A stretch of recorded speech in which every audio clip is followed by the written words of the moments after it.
ഇന്ന് ജൂലൈ 16 ലോക പാമ്പു ദിനം, വേൾഡ് സ്നേക്ക് ഡേ. ആഗോളതലത്തിൽ ഓരോ വർഷവും 1.25 ലക്ഷത്തിലധികം ആളുകൾ പാമ്പ് കടിയേറ്റ് മരണപ്പെടുന്നുണ്ട് എന്നാണ് കണക്കുകൾ സൂചിപ്പിക്കുന്നത്. അതിൻ്റെ ഏതാണ്ട് 50%-ലധികവും ഇന്ത്യയിൽ നിന്നാണ് കേസുകൾ റിപ്പോർട്ട് ചെയ്തിട്ടുള്ളത്. അതായത് ഏതാണ്ട് ഒരു 50,000-ലധികം ആളുകൾ ഓരോ വർഷവും ഇന്ത്യയിൽ പാമ്പ് കടിയേറ്റ് മരണപ്പെടുന്നുണ്ട്. പ്രധാനമായിട്ടും 4 വിഷപ്പാമ്പുകളാണ് അതിനെ ബിഗ് 4 എന്ന ഗണത്തിൽ പെടുത്തിയിട്ടുണ്ട്. അപ്പം ഇന്ത്യയിൽ കാണുന്ന പ്രധാനമായിട്ടും വിഷമുള്ള അല്ലെങ്കിൽ പാമ്പ് കടിയേറ്റുള്ള മരണത്തിന് കാരണമാകുന്ന 4 പാമ്പുകൾ, ആ 4 പാമ്പുകളെ കുറിച്ചാണ് നമ്മൾ ഇന്നത്തെ ഈ വീഡിയോയിൽ ഡിസ്കസ് ചെയ്യുന്നത്. അപ്പം നമുക്കറിയാം, ഇന്ത്യയിൽ ഏതാണ്ട് 340-ലധികം ഇനത്തിൽപ്പെട്ട പാമ്പുകൾ ഇന്ത്യയിൽ നിന്ന് റെക്കോർഡ് ചെയ്തിട്ടുണ്ട്. അപ്പോൾ അതിൽ ഏതാണ്ട് 90% വിഷമില്ലാത്ത പാമ്പുകളാണ്. അപ്പം അതിൽ ഭൂരിഭാഗവും ഉൾവനങ്ങളിലാണ് കാണപ്പെടുന്നത്. മനുഷ്യവാസ ഇടങ്ങളിൽ കാണപ്പെടുന്ന പാമ്പുകൾ അതായത് വിഷപ്പാമ്പുകളുടെ ബൈറ്റ് കടിയേറ്റിട്ടാണ് കൂടുതലും മരണങ്ങൾ സംഭവിക്കുന്നത്. അപ്പോൾ അത്തരത്തിലുള്ള പാമ്പുകളെയാണ് നമ്മൾ ഇന്നത്തെ ഈ വീഡിയോയിൽ ഡിസ്കസ് ചെയ്യുന്നത്. അതിൽ പ്രധാനമായിട്ടും 4 പാമ്പുകളാണെന്ന് നമ്മൾ പറഞ്ഞു. അതിൽ ഏറ്റവും കൂടുതൽ ആളുകൾ ഓരോ വർഷവും മരണപ്പെടുന്നത് ചേനത്തണ്ടൻ എന്നറിയപ്പെടുന്ന റസൽസ് വൈപ്പറിന്റെ കടിയേറ്റിട്ടാണ്. ഏതാണ്ട് 45% ആളുകൾ ഇന്ത്യയിൽ പാമ്പ് കടിയേറ്റ് മരണപ്പെടുന്നതിൽ 45% ആളുകളും മരണപ്പെടുന്നത് റസൽസ് വൈപ്പറിന്റെ കടിയേറ്റിട്ടാണ്. അപ്പം അതിൻ്റെ കാരണം, ഈ റസൽസ് വൈപ്പർ സാധാരണയായിട്ട് മനുഷ്യവാസമുള്ള ഇടങ്ങളിൽ ധാരാളമായിട്ട് കാണപ്പെടാറുണ്ട്. കൂടാതെ ഇതിൻ്റെ എണ്ണത്തിലുള്ള വർധനവും ഇതിൻ്റെ ബൈറ്റ് ഏൽക്കാനുള്ള ഒരു കാരണമായിട്ട് നമുക്ക് കണക്കാക്കാം. രണ്ടാമതായിട്ട് വരുന്നത് വെള്ളിക്കട്ടൻ അല്ലെങ്കിൽ ശംഖുവരയൻ എന്നൊക്കെ അറിയപ്പെടുന്ന കോമൺ ക്രൈറ്റ് ബംഗാരസ് എന്ന ജനുസിൽപ്പെട്ട ഒരു പാമ്പാണ്. ഏറ്റവും മാരകമായിട്ടുള്ള വിഷമുള്ള ഒരു പാമ്പാണ് ബംഗാരസ്.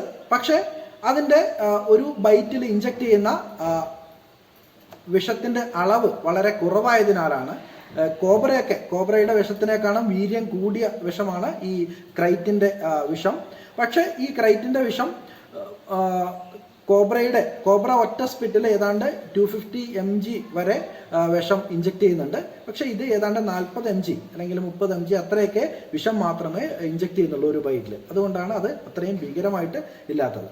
3-ാം സ്ഥാനത്തുള്ളത് നമ്മുടെ കോബ്രയാണ്. ഇന്ത്യൻ കോബ്ര അല്ലെങ്കിൽ സ്പെക്ടാക്കിൾഡ് കോബ്ര എന്നറിയപ്പെടുന്ന നാജ അല്ലെങ്കിൽ ഇന്ത്യൻ കോബ്ര. ഈ കോബ്രയുടെ മൂർഖന്റെ കടിയേറ്റിട്ടാണ് 3ാമത് ഏറ്റവും ഇന്ത്യയിൽ ആളുകൾ മരണപ്പെടുന്നതിൽ 3ാം സ്ഥാനം കോബ്രയ്ക്കാണ്. 4ാമതായിട്ട് ചുരുട്ടമണ്ഡലിയാണ്. വളരെ ചെറിയൊരു പാമ്പാണ്, പക്ഷേ അണലി വർഗത്തിൽപ്പെട്ട ഒരു പാമ്പാണ് ചുരുട്ടമണ്ഡലി എന്നറിയപ്പെടുന്ന. കേരളത്തിലൊക്കെ ധാരാളമായിട്ട് കാണപ്പെടുന്ന, കേരളത്തിലെ കണ്ണൂർ, പാലക്കാട് ജില്ലകളിൽ ഇതിൻ്റെ സാന്നിധ്യം വളരെയധികം റിപ്പോർട്ട് ചെയ്തിട്ടുണ്ട്. 4ാമതായിട്ട് ചുരുട്ടമണ്ഡലി, അതായത് മണ്ഡലി അല്ലെങ്കിൽ വൈപ്പർ, അണലി വർഗത്തിൽപ്പെട്ട മറ്റൊരു പാമ്പാണ് ചുരുട്ടമണ്ഡലി. ഇത് സാധാരണ നമ്മുടെ ചേനത്തണ്ടന്റെ ഏകദേശം ഷേപ്പൊക്കെ അങ്ങനെയാണെങ്കിൽ പോലും ഇത് വളരെ ചെറിയൊരു പാമ്പാണ്. പല നിറങ്ങളിൽ കാണാറുണ്ട്. ഏതാണ്ട് മണ്ണിൻ്റെയൊക്കെ നിറത്തിലാണ് നമുക്ക് സാധാരണയായിട്ട് കാണുന്നത്. മാളങ്ങളിലോ അല്ലെങ്കിൽ കല്ലിൻ്റെ മുകളിലൊക്കെ അങ്ങനെയുള്ള സ്ഥലങ്ങളിലൊക്കെ കാണാറുണ്ട്. അപ്പോൾ നമുക്കിതിൻ്റെ കളറ് പെട്ടെന്ന് കണ്ട് തിരിച്ചറിയില്ല. വളരെ ചെറിയ പാമ്പുമാണ്.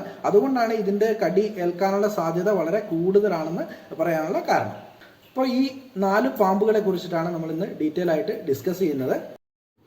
ഇന്ത്യയിലെ പാമ്പ് കടിയേറ്റുള്ള മരണങ്ങൾക്ക് ഏറ്റവും കൂടുതൽ കാരണമാകുന്ന 4 പാമ്പുകളാണ് ഈ ബിഗ് 4-ൽ ഉൾപ്പെടുത്തിയിട്ടുള്ളത്.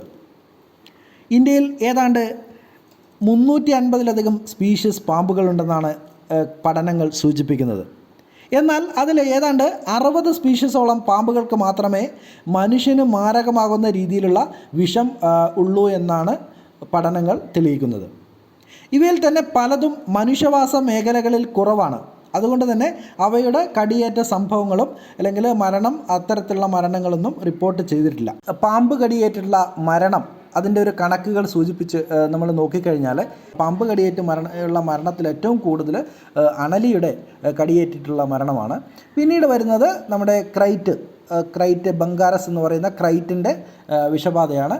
അതിനുശേഷമാണ് കോബ്രയും മറ്റ് സ്പീഷീസുകളൊക്കെ വരുന്നത്. പിന്നെ അൺനോൺ എന്ന കേസിൽ, അത് മിക്ക കേസിലും പാമ്പ് കടി ഏത് പാമ്പാണെന്ന് തിരിച്ചറിയാത്ത എല്ലാം ഈ അൺനോൺ കേസിലാണ് പെടുത്തുക.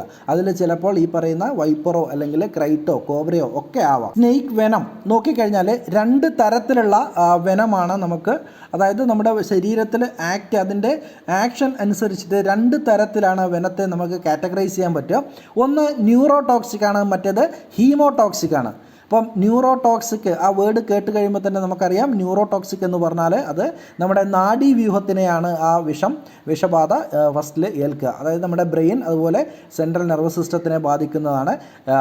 അതിൻ്റെ ഉദാഹരണമായിട്ട് നമ്മുടെ കോബ്ര, അതുപോലെ ബംഗാരസ്, ക്രൈറ്റിൻ്റെയും കോബ്രയുടെയൊക്കെ അതുപോലെ കിങ് കോബ്രയുടെയൊക്കെ ബൈറ്റ് നമുക്ക് ഈ സാധാരണ ന്യൂറോടോക്സിക് ആയിട്ടുള്ള വെനമാണ്. രണ്ടാമത്തെ ഇനമാണ് ഹീമോടോക്സിക്. ഹീമോടോക്സിക് എന്ന് പറഞ്ഞാൽ നമ്മുടെ സർക്കുലേറ്ററി സിസ്റ്റം അതുപോലെ കാർഡിയോ വാസ്കുലർ സിസ്റ്റം എന്ന് പറഞ്ഞാൽ നമ്മുടെ ഹൃദയം അല്ലെങ്കിൽ ധമനികൾ, ബ്ലഡ്, ഇതുമായിട്ട് ബന്ധപ്പെട്ട് അതിൽ എഫക്റ്റ് ചെയ്യുന്ന ടോക്സിനാണ് ഹീമോടോക്സിൻ എന്ന് പറയുക. പ്രധാനമായിട്ടും അണലി വർഗ്ഗത്തിൽപ്പെട്ട എല്ലാ പാമ്പുകളും ഈ ഒരു ഹീമോടോക്സിക് ആണ്. മിക്ക പാമ്പുകളും മുട്ടയിട്ട് അടയിരുന്ന് മുട്ട വിരിഞ്ഞാണ് പുതിയ കുഞ്ഞുങ്ങൾ ഉണ്ടാകുന്നതെന്ന് നമ്മൾ കേട്ടിട്ടുണ്ട്. പക്ഷേ ചില ആളുകൾ നമ്മളിപ്പം അണലി വർഗ്ഗത്തിൽപ്പെട്ട പാമ്പുകളൊക്കെ പ്രസവിക്കാറാണ് എന്നൊക്കെ കേട്ടിട്ടുണ്ട്. മുട്ട വിരിഞ്ഞ് മുട്ടയിട്ടാണ് അതിൽ അടയിരുന്നിട്ടാണ് പുതിയ കുഞ്ഞുങ്ങൾ ഉണ്ടാകുന്നത്. അപ്പോൾ അത്തരത്തിലുള്ള പാമ്പുകളെ നമ്മൾ ഓവിപാരസ് എന്ന് പറയും. അപ്പോൾ ഓവിപാരസ് എന്ന് ഈ മുട്ട വിരിഞ്ഞുണ്ടാകുന്ന അത്തരത്തിലുള്ള പാമ്പുകളെ മാത്രമല്ല, അത്തരത്തിൽ പുതിയ പ്രോജനി ഉണ്ടാകുന്ന എല്ലാ ജീവജാലങ്ങളെയും നമ്മൾ ഓവിപാരസ് എന്നാണ് പറയുക. അതിൽ ഏറ്റവും പ്രധാനപ്പെട്ടാണ് നമ്മളെ പക്ഷികൾ, അതുപോലെ റെപ്റ്റൈൽസ്, ഉരകങ്ങൾ, ഇതൊക്കെ ഈ ഓവിപാരസ് എന്ന് പറയുന്ന കാറ്റഗറിയിൽ പെടും. പിന്നെ നമ്മൾ ഹ്യൂമൻ ബീയിങ്സ്, നമ്മുടെ മനുഷ്യർ, മറ്റ് സസ്തനികളൊക്കെ പെടുന്നതാണ് വിവിപാരസ്, അതായത് പ്രസവിക്കുന്ന ആനിമൽ. മൂന്നാമത്തെ കാറ്റഗറിയാണ് നമ്മൾ ഈ അണലി വർഗ്ഗത്തിൽപ്പെട്ട പാമ്പുകളുടെ കാര്യം പറഞ്ഞത്. അത് ഓവോ വിവിപാരസ് ആണ്. അവിടെ അണലി സത്യത്തിൽ അത് പ്രസവിക്കുന്ന ഒരു പാമ്പല്ല. അണലി മുട്ടയിടുക തന്നെയാണ് ചെയ്യുക. പക്ഷേ അതിൻ്റെ മുട്ട അതിൻ്റെ ശരീരത്തിനകത്ത് വെച്ച് തന്നെ ഇൻക്യുബേറ്റ് ചെയ്ത് അതിൻ്റെ കുഞ്ഞുങ്ങളെ പുറത്തേക്ക് വിടുന്ന ആ രീതിയാണ് ഓവോ വിവിപാരസ് എന്ന് പറയുക. അതായത് ഓവിപാരസുമാണ്, അതേസമയം വിവിപാരസുമാണ്. ഓവിപാരസ് എന്ന് മുട്ടയിടുന്നതാണ്, അതേസമയം പ്രസവിക്കുകയും ചെയ്യുന്നത്, രണ്ടും കൂടെ ചേർന്ന ആ ഒരു അതുകൊണ്ടാണ് ഈ ഒരു ടേം ഓവോ വിവിപാരസ് എന്ന് പറയുന്നത്. നമ്മുടെ ഇന്ത്യയിൽ ഏറ്റവും കൂടുതൽ പാമ്പ് കടിയായിട്ടുള്ള മരണം റിപ്പോർട്ട് ചെയ്തിട്ടുള്ളത് റസലസ് വൈപ്പറിൻ്റെ, അതായത് ഡബോയ റസലി എന്നാണ് ഇതിൻ്റെ ശാസ്ത്രീയ നാമം. മുമ്പ് വൈപ്പർ റസലി എന്നായിരുന്നു. ഇപ്പോൾ അതിൻ്റെ ജീനസ് മാറ്റി ഡബോയ റസലി എന്നാണ് അതിൻ്റെ ശാസ്ത്രീയ നാമം. ഈ ഒരു പാമ്പിൻ്റെ കടിയേറ്റിട്ടാണ് ഇന്ത്യയിൽ ഏറ്റവും കൂടുതൽ മരണം സംഭവിക്കുന്നത്. ഇതിനെ മലയാളത്തിലെ ചേനത്തണ്ടൻ എന്നാണ് പറയുക. ചേനത്തണ്ടൻ പല പേരുകളിൽ പല സ്ഥലങ്ങളിലും അറിയപ്പെടാറുണ്ട്. അണലി വർഗ്ഗത്തിൽപ്പെട്ടിട്ടുള്ള ഒരു പാമ്പാണ് ഈ ഒരു ചേനത്തണ്ടൻ എന്നൊക്കെ അറിയപ്പെടുന്ന ഈ ഒരു റസലസ് വൈപ്പർ. ഇത് പൊതുവെ അണലി എന്ന പേരിൽ തന്നെ അറിയപ്പെടാറുണ്ട്. നമ്മൾ അണലി എന്ന പേരിൽ തന്നെ ഇതിനെ പല സ്ഥലങ്ങളിലും അറിയപ്പെടാറുണ്ട്. ചെറിയ കുറ്റിക്കാടുകളിലും പുൽമേടുകളിലും ഒക്കെ സാധാരണയായിട്ട് ഇവരെ കാണാറുണ്ട്. ഇലയുള്ള അങ്ങനെയുള്ള സ്ഥലങ്ങളിലൊക്കെ, നമ്മുടെ പറമ്പുകളിലൊക്കെ ഇതിനെ കാണാറുണ്ട്. പല പേരുകൾ ഇതിനെ അറിയപ്പെടുന്നുണ്ട്. വട്ടക്കൂറ, പയ്യാനമണ്ടരി, കണ്ണാടി വരയൻ, മഞ്ചട്ടി, അങ്ങനെ പല പേരുകളിൽ ഈ ഒരു ചേനത്തണ്ടൻ എന്ന ഈ ഒരു പാമ്പ് അറിയപ്പെടുന്നുണ്ട്. പ്രാദേശികമായിട്ട് ഓരോ സ്ഥലങ്ങളിലും ഓരോ പേരിലാണ് ഈ ഒരു ചേനത്തണ്ടൻ അറിയപ്പെടുന്നത്. മനുഷ്യവാസ മേഖലകളിൽ സ്ഥിരമായിട്ട് കാണപ്പെടുന്നതും അതുപോലെ ഇവയുടെ എണ്ണത്തിൽ വളരെ കൂടുതലുള്ള ഒരു പാമ്പും കൂടെയാണ്. അതുകൊണ്ടാണ് ഇന്ത്യയിൽ ഏറ്റവും കൂടുതൽ പാമ്പ് കടി മരണങ്ങൾ ഇവ മൂലമാകുന്നത്. കാരണം ഇത് രാത്രികാലങ്ങളിലാണ് ഇത് ആക്റ്റീവായിട്ട് പുറത്ത് ഇറങ്ങുക. മാത്രമല്ല ഏറ്റവും കൂടുതൽ നമുക്ക് കാണുന്നത്, പിന്നെ ഇതിൻ്റെ കളറ് ഒരു കരികലേൻ്റെ ഒക്കെ കളറാണ്. പിന്നെ ഈ ചേനയുടെ തണ്ടിലുള്ള പുള്ളി പോലുള്ള ഡിസൈനുകൾ ഇതിൻ്റെ ശരീരത്തിൽ കാണാം. അപ്പം അതുകൊണ്ടാണ് ചേനത്തണ്ടെന്നൊക്കെ ഇതിനെ അറിയപ്പെടുന്നത്. 1800-1700 കാലഘട്ടങ്ങളിൽ ജീവിച്ചിട്ടുള്ള പാട്രിക് റസൽ എന്ന ഒരു സ്കോട്ടിഷ് റെപ്റ്റൈൽ അതായത് ഉരകങ്ങളിൽ ഗവേഷണം നടത്തുന്ന ഒരു സയൻറ്റിസ്റ്റ് ആയിരുന്നു പാട്രിക് റസൽ. അദ്ദേഹത്തോടുള്ള ബഹുമാനാർത്ഥമാണ് ഇതിന് റസൽസ് വൈപ്പർ എന്നുള്ള ഒരു പേര് കോമൺ ആയിട്ട് കൊടുത്തത്. ഒളിഞ്ഞിരിക്കുക എന്നുള്ള അർത്ഥം വരുന്ന ദബോയ എന്ന ഹിന്ദി വാക്കിൽ നിന്നാണ് ഇതിൻ്റെ ശാസ്ത്രീയ നാമത്തിലുള്ള ആ ഒരു ജനുസിൻ്റെ നെയിം ദബോയ എന്ന പേര് ഉണ്ടായത്. ഇതിൻ്റെ പരമാവധി നീളം ഏതാണ്ട് ഒരു 160-170 സെൻറ്റിമീറ്റർ വരെയാണ്. ഒരു ശരാശരി നീളം എന്ന് പറഞ്ഞാൽ ഏതാണ്ട് ഒരു 120 സെൻറ്റിമീറ്ററൊക്കെയാണ് ഇതിൻ്റെ ശരാശരി നീളം. തല പരന്ന ത്രികോണാകൃതിയിലാണ്. അപ്പോൾ അണലി വർഗ്ഗത്തിൽപ്പെട്ട എല്ലാ പാമ്പുകളുടെയും നമുക്ക് പെട്ടെന്ന് തിരിച്ചറിയുക അതിൻ്റെ തല ഒരു ത്രികോണാകൃതിയിലായിരിക്കും. അതുപോലെ തന്നെ മൂക്ക് ഉരുണ്ട് അല്പം ഉയർന്നിട്ടായിരിക്കും ഇതിൻ്റെ മൂക്കുണ്ട്, നോസ്ട്രിൽ എന്നാണ് പറയുക. പിന്നെ ത്രികോണാകൃതിയിലുള്ള തല, പിന്നെ വൃത്താകൃതിയിലുള്ള നിരവധി സ്പോട്ടുകൾ ഇതിൻ്റെ ശരീരത്തിൽ കാണാം. അതുപോലെ ശരീരം വളരെ കുറുകി തടിച്ച ശരീരമായിരിക്കും. ഇതിൻ്റെ കണ്ണുകൾ പുറത്തേക്ക് തള്ളി നിൽക്കുന്ന പോലെയുള്ള വലിയ കണ്ണുകളായിരിക്കും, നീണ്ട വാല്. അപ്പോൾ ഇതൊക്കെയാണ്. പിന്നെ പ്രധാനമായിട്ട് ഇതിൻ്റെ തല നോക്കിയിട്ട് തലയും അതുപോലെ ബോഡിയിലുള്ള ആ സ്കെയിൽസിൻ്റെ പാറ്റേൺ നോക്കിയിട്ടാണ് സാധാരണ അണലി വർഗ്ഗത്തിൽപ്പെട്ട പാമ്പുകളെ നമുക്ക് തിരിച്ചറിയാൻ വേണ്ടി പറ്റുക. വെനം നോക്കിക്കഴിഞ്ഞാൽ നമ്മൾ ഓൾറെഡി പറഞ്ഞു കഴിഞ്ഞു, ഇത് ഹീമോടോക്സിക് ആണെന്ന് പറഞ്ഞു. അപ്പോൾ ഹീമോടോക്സിക് ആയതുകൊണ്ട് തന്നെ ഇത് നമ്മുടെ ബ്ലഡ് സർക്കുലേറ്ററി സിസ്റ്റത്തിനെയാണ് പ്രധാനമായിട്ടും ഇതിൻ്റെ വിഷം അഫക്റ്റ് ചെയ്യുക. അതുപോലെ തന്നെ ഇതിൻ്റെ ഒരു ഒറ്റ ബൈറ്റിൽ ഏതാണ്ട് 40 മുതൽ 70 മില്ലിഗ്രാം വിഷം ഒറ്റ ബൈറ്റിൽ ഇവ മറ്റ് നമ്മുടെ കടി ഏറ്റുകഴിഞ്ഞാൽ മറ്റ് അതായത് പ്രധാനമായിട്ടും ഇപ്പോൾ മനുഷ്യൻ ഇതിൻ്റെ കടി ഏറ്റുകഴിഞ്ഞാൽ ഒറ്റ കടിയിൽ ഏതാണ്ട് 40 മുതൽ 70 mg വിഷം വരെ ഇഞ്ചക്ട് ചെയ്യാൻ വേണ്ടിയിട്ടുള്ള കഴിവുണ്ട്. അത്രയും മാസമായിട്ട് ഇഞ്ചക്ട് ചെയ്യാൻ വേണ്ടിയിട്ട് ഇവയ്ക്ക് കഴിയും. സാധാരണ ഇടതൂർന്ന കാടുകളിൽ ഒന്നും ഇവയെ കാണാറില്ല. തുറസായ പുൽമേടുകളിലും കുറ്റിക്കാടുകളിലും സാധാരണയായിട്ട് ഇവയെ കാണുന്നുണ്ട്. പ്രധാനമായിട്ടും നമ്മൾ തോട്ടത്തിലൊക്കെ നോക്കിക്കഴിഞ്ഞാൽ ഇവയെ ധാരാളമായിട്ട് കാണാറുണ്ട്. റബ്ബർ തോട്ടങ്ങളിൽ, പയർ അങ്ങനെയുള്ള കാടുകൾ പിടിച്ച് കിടക്കുന്ന സ്ഥലങ്ങളിലൊക്കെ സാധാരണയായിട്ട് റസൽസ് വൈപ്പറിൻ്റെ സാന്നിധ്യം ഉണ്ടാകാറുണ്ട്. അതുപോലെ നഗരപ്രദേശങ്ങളിലൊക്കെ തന്നെയും ഈ റസൽസ് വൈപ്പറിൻ്റെ സാന്നിധ്യം റിപ്പോർട്ട് ചെയ്തിട്ടുണ്ട്. സാധാരണയായിട്ട് ഇവ രാത്രി കാലങ്ങളിലാണ് ഇര തേടുന്നത്. പകൽ സമയങ്ങളിൽ എവിടെയെങ്കിലും ഹൈഡ് ചെയ്ത് ഇരിക്കാറാണ് പതിവ്. സാധാരണ ആയിട്ട് നമ്മൾ അങ്ങോട്ട് ഇതിൻ്റെ മുകളിൽ കയറി ചവിട്ടുകയൊക്കെ ചെയ്യുമ്പോഴാണ് സാധാരണ പാമ്പുകൾ നമ്മളെ ബൈറ്റ് ചെയ്യാറുള്ളത്. അല്ലെങ്കിൽ പൊതുവേ അത് സൈലൻ്റായിട്ട് പോകാറാണ്. സാധാരണയായിട്ട് ആഗസ്റ്റ് മാസങ്ങളിൽ ഏകദേശം ഒരു 20 കുട്ടികളാണ് ഇവ ഒറ്റ ടൈം ഒരു സീസണിൽ ഇവർ ജന്മം നൽകാറുള്ളത്.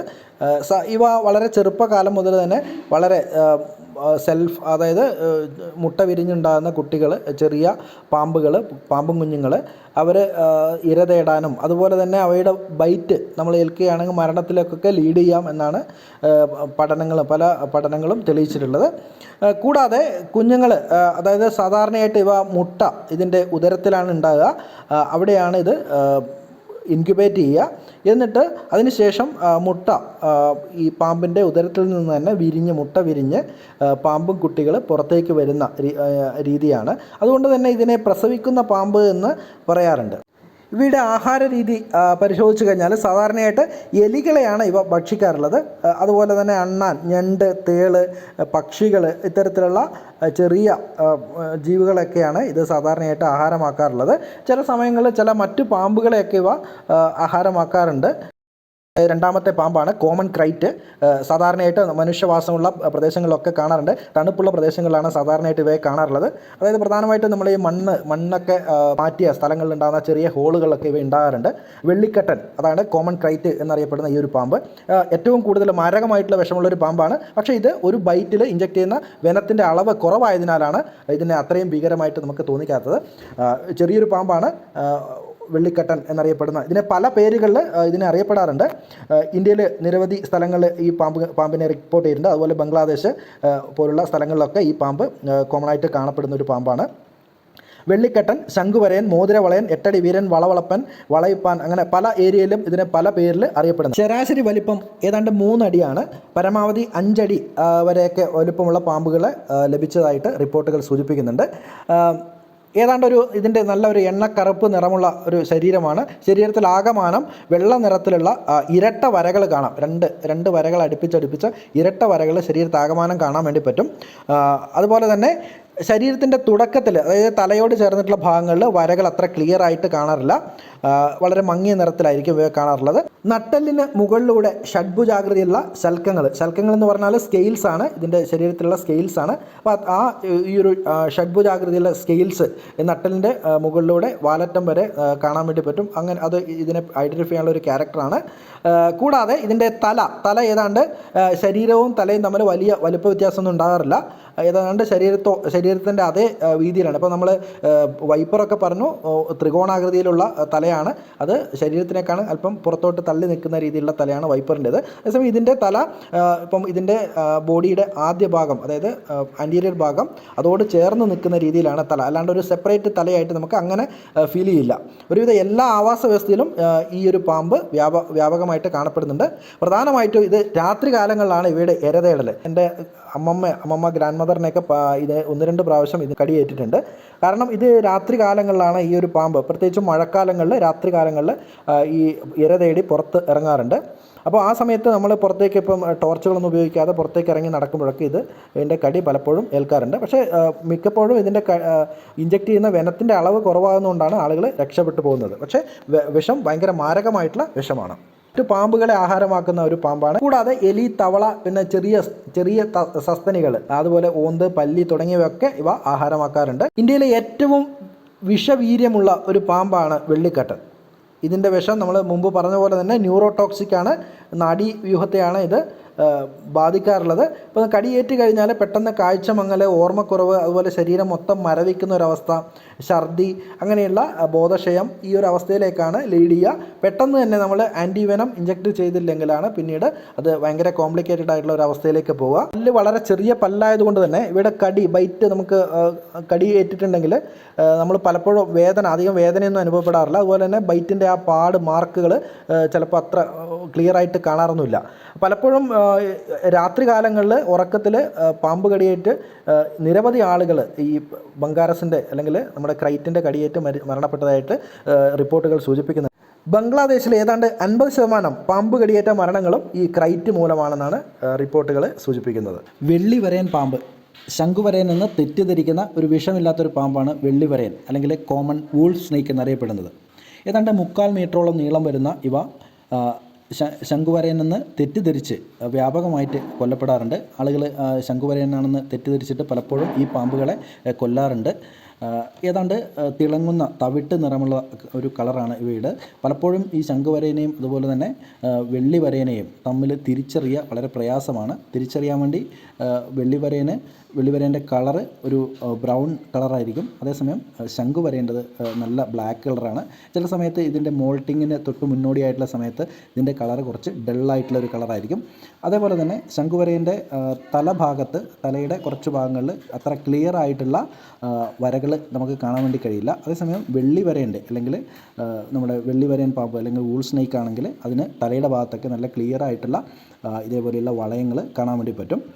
പിന്നീട് നമ്മൾ ശംഖുവരയൻ്റെ കേസിൽ നമ്മൾ പറഞ്ഞു, അതിൻ്റെ ഏതാണ്ട് നട്ടലിൻ്റെ മുകൾ ഭാഗത്ത് ഏതാണ്ടൊരു ഹെക്സഗണൽ ഷേപ്പിലുള്ള കുറേ സ്കെയിൽസ് കാണാം. ആ ഒരു സ്കെയിൽസ് ഇതിനകത്ത് ഈ വെള്ളിവരയൻ പാമ്പിൽ കാണാറില്ല. അപ്പോൾ പലപ്പോഴും വെള്ളിവരയനാണെന്ന് അല്ലെങ്കിൽ ശംഖുവരയനാണെന്ന് തെറ്റിദ്ധരിച്ച് വെള്ളിവരയനെ പലപ്പോഴും കൊല്ലാറുണ്ട്. അതേപോലെ തന്നെ വെള്ളിവരയനാണെന്ന് തെറ്റിദ്ധരിച്ച് ശംഖുവരയനെ പിടിച്ചിട്ട് ബൈറ്റ് ഏൽക്കുന്ന പല കേസുകളും റിപ്പോർട്ട് ചെയ്തിട്ടുണ്ട്. ചെന്നായ്ക്കളുടേതുപോലെ മൂർച്ചമുള്ള പല്ലുകൾ ഉള്ളതിനാലാണ് ഇംഗ്ലീഷുകാർ ഇതിനെ വൂൾ സ്നേക്ക് എന്ന് വിളിക്കുന്നത്. വെള്ളിവരയൻ്റെ ഏതാണ്ട് 8ഓളം ഇനങ്ങൾ ഇതുവരെ ഇന്ത്യയിൽ കണ്ടെത്തിയിട്ടുണ്ട്. ഈ വെള്ളിവരയൻ പാമ്പ് വിഷമില്ലാത്ത പാമ്പാണ്. രാത്രി കാലങ്ങളിലാണ് ഇവ സാധാരണയായിട്ട് ഇര തേടാറുള്ളത്. മിനുസമുള്ള ചുവരുകൾ പോലും ഇവയ്ക്ക് അനായാസമായിട്ട് വലിഞ്ഞ് കയറാൻ വേണ്ടി പറ്റും. പലപ്പോഴും വീടുകളിലൊക്കെ നമ്മൾ ഇവരെ കാണാൻ വേണ്ടി കഴിയും. അതുകൊണ്ട് തന്നെ ഇങ്ങനെ ഇവരെ ചുവർ പാമ്പ് എന്നൊക്കെ വിളിക്കാറുണ്ട്. മരക്കൊമ്പിൽ നിന്നൊക്കെ താഴെ ഇറങ്ങി തറനിരപ്പിൽ വളരെ വേഗത്തിൽ ഇവർക്ക് സഞ്ചരിക്കാനൊക്കെ ആവും. പല്ലുകളാണ് ഇവരുടെ പ്രധാനപ്പെട്ട ആഹാരം. അതുകൊണ്ട് തന്നെയാണ് വീടുകളിൽ സാധാരണയായിട്ട് ഇവയെ കാണാറുണ്ട്. പലപ്പോഴും ഇത് നമ്മൾ ശംഖുവരയനായിട്ട് തെറ്റിദ്ധരിക്കപ്പെടുന്ന ഒരു പാമ്പ്. അടുത്തതായിട്ട് സ്പെക്ടാക്കിൾഡ് കോബ്ര, ഇന്ത്യൻ മൂർഖൻ എന്നറിയപ്പെടുന്ന അല്ലെങ്കിൽ ഇന്ത്യൻ കോബ്ര എന്നറിയപ്പെടുന്ന പാമ്പ്. ഇത് ഇന്ത്യ, പാകിസ്ഥാൻ, ബംഗ്ലാദേശ്, നേപ്പാൾ, ശ്രീലങ്ക, ഭൂട്ടാൻ എന്നീ രാജ്യങ്ങളിലൊക്കെ സാധാരണയായിട്ട് കാണുന്ന ഏറ്റവും അപകടകാരിയായിട്ടുള്ളൊരു പാമ്പാണ് മൂർഖൻ പാമ്പ്. ഇന്ത്യയിലെ മൂർഖനെ ഇന്ത്യൻ സ്പെക്ടാക്കിൾഡ് കോബ്ര എന്നാണ് വിളിക്കുക. ഇതിൻ്റെ ശാസ്ത്രീയ നാമം നാജ എന്നാണ്. ഇവ ഇന്ത്യയിലെ ബിഗ് 4 പാമ്പുകളിൽ പെടുന്ന 3ാമത്തെ ഒരു പാമ്പാണ്. അതായത് പാമ്പ് കടിയേറ്റ് മരണം സംഭവിക്കുന്നതിൽ 3ാം സ്ഥാനത്ത് നിൽക്കുന്ന ഒരു പാമ്പാണ്. ഇന്ത്യയിൽ സാംസ്കാരിക തലത്തിലും പല കഥകളിലൊക്കെ ഇവയ്ക്ക് വളരെ വലിയ പ്രാധാന്യം പണ്ട് കാലങ്ങളിലൊക്കെ കൊടുക്കാറുണ്ട്. പലപ്പോഴും പാമ്പാട്ടികളുടെ പക്കലൊക്കെ കാണപ്പെടുന്ന ഇവയെ ഇന്ത്യയുടെ വൈൽഡ് ലൈഫ് പ്രൊട്ടക്ഷൻ ആക്ട് 1972 പ്രകാരം ഇവയെ പ്രൊട്ടക്റ്റ് ചെയ്യപ്പെടുന്ന ഒരു അനിമലാണ്. പല സ്ഥലങ്ങളിലും ഇതിന് പല പേരുകളിൽ അറിയപ്പെടാറുണ്ട്. മൂർഖൻ, വെമ്പാല, പുല്ലാനി, സർപ്പം, പത്തിക്കാരൻ, അങ്ങനെ നാഗപ്പാമ്പ്, ഇങ്ങനെ പല പേരുകളിൽ ഇവയെ അറിയപ്പെടാറുണ്ട്. വളരെ ആകർഷകമായിട്ടുള്ള രീതിയിൽ ഏറ്റവും നല്ല സ്റ്റൈലിഷ് ആയിട്ടുള്ളൊരു പാമ്പാണ്. രീതിയിൽ പത്തി വിടർത്തി നിൽക്കുന്ന ഇവയെ മറ്റു പാമ്പുകളിൽ നിന്ന് പെട്ടെന്ന് മനസ്സിലാക്കാൻ വേണ്ടി സാധിക്കും. അപ്പം പത്തി വിടർത്താത്ത സമയങ്ങളിൽ പലപ്പോഴും മൂർഖനെയും ചേരയും തമ്മിൽ ആൾക്കാർ തെറ്റിദ്ധരിക്കാറുണ്ട്. പക്ഷേ മൂർഖൻ പത്തി വിടർത്തി കഴിഞ്ഞാൽ നമുക്ക് മൂർഖനെ പെട്ടെന്ന് തന്നെ തിരിച്ചറിയാൻ വേണ്ടി കഴിയും. ഭൂരിഭാഗം ഇന്ത്യൻ മൂർഖനിലും പത്തിയിൽ ഒരു കണ്ണട പോലുള്ള ഒരു ചിഹ്നം നമുക്ക് കാണാൻ വേണ്ടി കഴിയും. എന്നാൽ ചില പാമ്പുകളിൽ നമുക്കതത്ര ആ ഒരു ചിഹ്നം അത്ര ക്ലിയറായിട്ട് കാണില്ല. അതതിൻ്റെ പടം പൊഴിക്കുന്നതുമായിട്ട് ബന്ധപ്പെട്ടിട്ടുള്ള പഴയ സ്കെയിലുകളൊക്കെ ആണെങ്കിൽ കുറച്ച് ഫെയ്ഡായിട്ടൊക്കെ കാണാൻ വേണ്ടി കഴിയും. സാധാരണയായിട്ട് നിത്യഹരിത വനങ്ങൾ, വയലുകൾ, ഇലപൊഴിയും കാടുകൾ, ചതുപ്പുകൾ, പിന്നെ അതേപോലെ തന്നെ പാറക്കെട്ടുകൾ എന്നീ എല്ലാ സ്ഥലങ്ങളിലും ഇവയെ കാണാറുണ്ട്. മേൽക്കൂരകളിലൊക്കെ അതുപോലെ മരങ്ങളുടെ മുകളിലൊക്കെ കയറാനുള്ള കഴിവുണ്ട് ഇതിൽ. അതുപോലെ ഇന്ത്യയിൽ ഈ ഒരു സ്പെക്ടാക്കിൾഡ് കോബ്രയെ കൂടാതെ മറ്റ് 2 കോബ്ര ഇനങ്ങളും കൂടെ ഇന്ത്യയിൽ കാണുന്നുണ്ട്. പക്ഷേ അവ കേരളത്തിൽ കാണപ്പെടുന്നില്ല. മറ്റ് 2 കാസ്പിയൻ കോബ്ര അതുപോലെ തന്നെ മോണോക്ലൈഡ് കോബ്ര, ഈ 2 കോബ്രയും ഇന്ത്യയിൽ കാണപ്പെടുന്നുണ്ട്. പക്ഷേ കേരളത്തിൽ നമ്മുടെ ഈ സ്പെക്ടാക്കിൾഡ് കോബ്ര മാത്രമാണ് കേരളത്തിൽ കാണപ്പെടുന്നത്. ഇവയുടെ വിഷം പ്രധാനമായിട്ടും നമ്മുടെ ന്യൂറോടോക്സിക് ആയിട്ടുള്ള വിഷമാണ്. പരമാവധി ഒറ്റ ബൈറ്റിൽ ഏതാണ്ട് 250 മില്ലിഗ്രാം വരെ വിഷം ഇരയുടെ ശരീരത്തിലേക്ക് ഇവയ്ക്ക് ഇഞ്ചെക്ട് ചെയ്യാൻ വേണ്ടി കഴിയും. അതിനാലാണ് പെട്ടെന്ന് തന്നെ, അതായത് നമ്മുടെ ക്രൈറ്റിനേക്കാളും വീര്യം കുറഞ്ഞ വിഷമാണെങ്കിൽ പോലും അളവ് വളരെ കൂടുതലാണ്. അപ്പോൾ അതുകൊണ്ട് തന്നെ അതിൻ്റെ 5-6 ഇരട്ടി അധികം ക്വാണ്ടിറ്റി വിഷം ഇഞ്ചെക്ട് ചെയ്യുന്നുണ്ട്. അതുകൊണ്ട് തന്നെ എത്രയും പെട്ടെന്ന് കോബ്രയുടെ ബൈറ്റ് ഏറ്റു കഴിഞ്ഞാൽ എത്രയും പെട്ടെന്ന് ആൻറ്റി വെനം ഇഞ്ചെക്ട് ചെയ്യുക എന്നുള്ളതാണ്. ഇവയുടെ ആഹാര രീതി എലികൾ, തവളകൾ, പക്ഷികൾ, പാമ്പുകൾ, മറ്റു ചെറുജീവികൾ, പക്ഷിയുടെ മുട്ടകൾ എന്നിവയൊക്കെയാണ് ഇവയുടെ പ്രധാനമായിട്ടുള്ള ആഹാരം. ഇവയുടെ ഇര തേടൽ പറഞ്ഞ പോലെ രാത്രി കാലങ്ങളിലാണ്. അതുപോലെ തന്നെ പകൽ സമയത്തും നമുക്ക് കോബ്രയൊക്കെ വെളിയിൽ കാണാൻ വേണ്ടി പറ്റും. നെല്ലിയാമ്പതി വനങ്ങളിലൊക്കെ ധാരാളമായിട്ട് ഇവയെ കാണാറുണ്ട്. ഇവയുടെ മാളങ്ങളിലാണ് ഇവ സാധാരണയായിട്ട് മുട്ടയിടുക. ആൺപാമ്പും പെൺപാമ്പും മാറി മാറി അടയിരിക്കും. മുട്ട വിരിഞ്ഞ് പുറത്തിറങ്ങുന്ന മൂർഖൻ കുഞ്ഞുങ്ങൾക്ക് പ്രായപൂർത്തിയായ ഒരാളെ കൊല്ലാനുള്ള വിഷമുണ്ടെന്നാണ് പഠനങ്ങൾ തെളിയിക്കുന്നത്. ബിഗ് 4ൽ പെടുന്ന 4ാമത്തെ ഒരു പാമ്പാണ് സോ സ്കെയിൽഡ് വൈപ്പർ. സാധാരണയായിട്ട് സോ സ്കെയിൽഡ് വൈപ്പറിൻ്റെ ബൈറ്റായിട്ട് അധികം ആളുകൾ മരണം അങ്ങനെ റിപ്പോർട്ട് ചെയ്തിട്ടില്ല. എങ്കിലും ഇതിനെ ബിഗ് 4ൽ ഉൾപ്പെടുത്തിയിട്ടുണ്ട്. അണലി വർഗ്ഗത്തിൽപ്പെട്ട ഒരു പാമ്പാണിത്. നമ്മുടെ ചുരുട്ടമണ്ഡലി എന്നാണ് ഇതിനെ കോമൺ ആയിട്ട് പറയാറുള്ളത്. കാരണം ഇതിനധികം വലിപ്പമൊന്നുമില്ല. നമ്മുടെ ചേനത്തണ്ടൻ്റെ അത്രയും വലിപ്പമില്ല. ഇത് വലിപ്പം കുറഞ്ഞ ബോഡി, കുറച്ച് സ്റ്റൗട്ടായിട്ടുള്ള ഒരു ബോഡിയാണ്.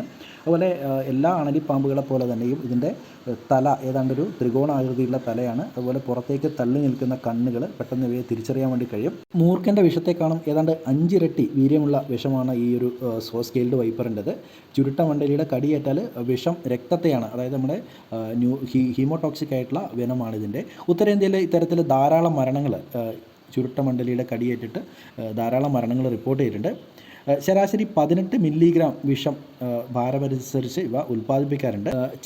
കൃത്യമായ സമയങ്ങളിൽ ചികിത്സ ലഭിച്ചിട്ടില്ലെങ്കിൽ വിഷം ഇവയുടെ വൃക്കയെയാണ് ബാധിക്കുന്നത്. അപ്പോൾ അത് ആ ഒരു ആളുടെ മരണത്തിലേക്ക് വരെ ലീഡ് ചെയ്യാം.